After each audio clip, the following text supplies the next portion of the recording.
are fake news. Margin of victory for President Trump in both 26. Why I'm voting no preference this year and why you should consider it too.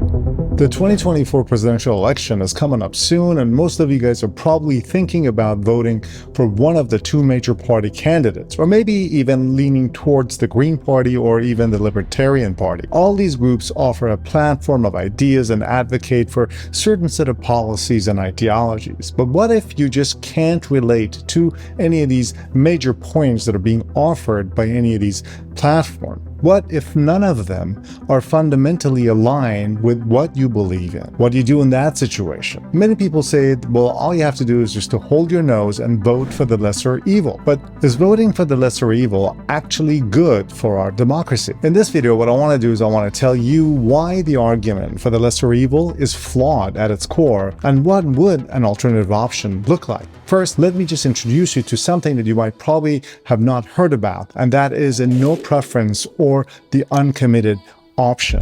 This is really a relatively new phenomenon in the US movement, in the US elections, and it has really been growing, particularly in the primaries. In the last Super Tuesday primaries, turnout for this option hit a record high.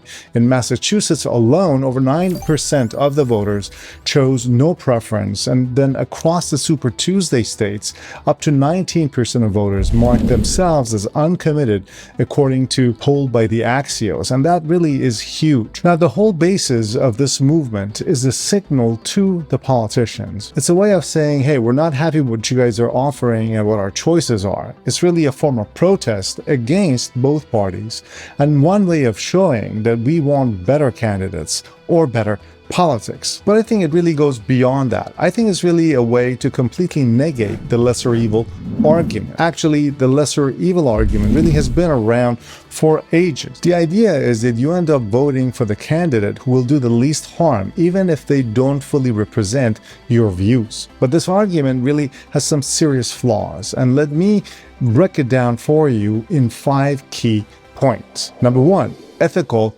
consistency. Voting for the lesser evil means that you're compromising your own moral standards. If you don't agree with a candidate's policies, are you really staying true to your ethics by voting for them just because they're not as bad as the alternative? Number 2, legitimate political expression. Now, keep in mind that when you vote for a lesser evil, you're still endorsing their full platform, even if you disagree with some of their key points that may be important to you. By choosing no preference, you're actually expressing that none of the options represent your value priority. It's really a legitimate way to say none of the above. Number 3, the slippery slope. Once we accept the idea of voting for the lesser evil, we are really effectively lowering the bar for what we've been willing to tolerate from our candidates. And over time, this can really lead to maybe more extreme or compromised choices that will be offered to us. Number 4, empowerment of extremism. Now, this one may feel a little bit implausible at first glance, but when you really vote for the lesser evil, we can really inadvertently strengthen the extreme voices of both parties by giving them a positive nod, because this creates really a perpetual cycle where the base of each party becomes more radical, and knowing that voters will always feel pressure to choose between two flawed options as no other options are available. Number 5, moral responsibility and accountability. Now, keep in mind that when we vote for the lesser evil, we still bear responsibility for the actions of that candidate. If they make decisions that go against our values, we can't really distance ourselves from the fact that we are the ones who put them in that position of power. By choosing no preference, I believe that we take a stance against the flawed logic of the lesser evil. We refuse to participate in a system that forces us to compromise our own values, and instead we demand better from our political process and our candidates. For me, voting no preference is really a way of expressing my discontent with the current political landscape and the chasm and the divide that has been created by these two extreme wings of each party. It's really my way of saying we deserve better. Now, about 10 years ago, and before he started to dish out way too many conspiracies and clickbait videos, Russell Brand recommended that we do not participate in elections,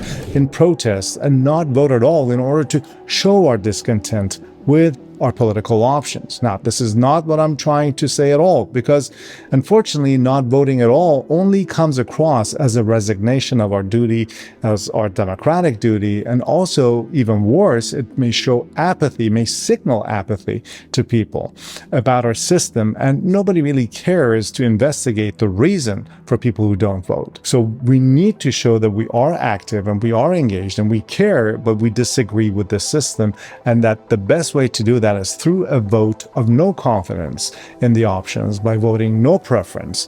That should then be written in the ballot, since that's not going to be an option that you can just circle off, but that goes into the total statistics that shows the overall lack of voter confidence in the system. Now, I know most of you will probably not agree with what I'm saying here, and that's totally fine. I actually love to hear from you and your arguments against the no preference vote down below on this video in the comments. Now, I know that most of you are probably not agreeing with what I'm saying, and that's totally fine with me. I actually would love to hear your arguments against a no preference vote down below in the comments. In the coming videos, what I'm going to do is I will share some of my own political standing and then get down to some of the nitty-gritty and the depth of the two major political parties in the US and their temperamental differences among their voters and some of the root causes of their ideological differences. I'll also try to share some of my own personal views about the two political candidates that are running. Please don't forget to subscribe, like, share, and also comment so that we can get this channel going. Thanks a lot for watching The Radical Moderate. Now, let's save this country.